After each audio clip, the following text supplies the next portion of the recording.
For today's video, magluluto ako ng crispy kare-kare. Hello mga day! Ayan nga, kakanood ko nga ng mga cooking vlogs. Ayan, naisipan ko nga magluto ng crispy kare-kare ngayong dinner namin. Siyempre mga day, susundin ko lang yung napanood ko. Kaya ayan, pinakuloan ko na nga yung 4 na hiwa ng liempo ng baboy nga mga day. Medyo maninipis nga yung cut ng aking liempo mga day dahil nga pang samji ko dapat yan. Kaso nga, ayan, naisipan ko nga magluto ng kare-kare. Kaya ginamit ko na rin sila mga day. After ko nga silang pakuluin mga day nung lumambot na ayan, finry ko naman agad-agad sila. Hiniwa ko nga sa dalawa yung isang slice mga day para nga magkasya siya dito sa aking gagamiting pagpiprituhan mga day. Honestly mga day, hindi nga ako sanay sa mga pagpiprito ng mga baboy na ganito. Kaya nga ba yung mga niluto ko mga day, ayan, sumobra nga sa lutong, nakakaloka.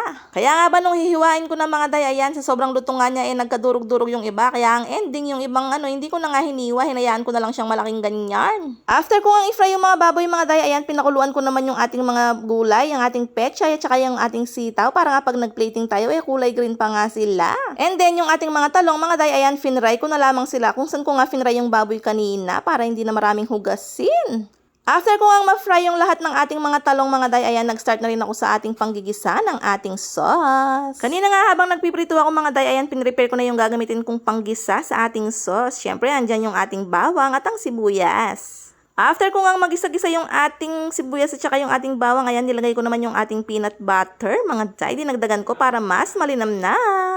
At ayan mga day, hinalo-halo ko lamang siya kasama nga ng ating bawang at saka ng ating sibuyas. And then, nagdagdag na ako ng kaunting water dyan. Pakunti-kunti lamang tubig yung nilalagay ko nga mga day. Ayan, tinatansya ko pa nga kung gaano kalapot yung ating manggagawang sauce. O yan mga day, lang patugot gogo. Ayan, gogo ng gogo. Banta, akwa tayo ng texture ng kikatamong sauce. And then, after nun, nilagay ko na yung ating atsuete mga day.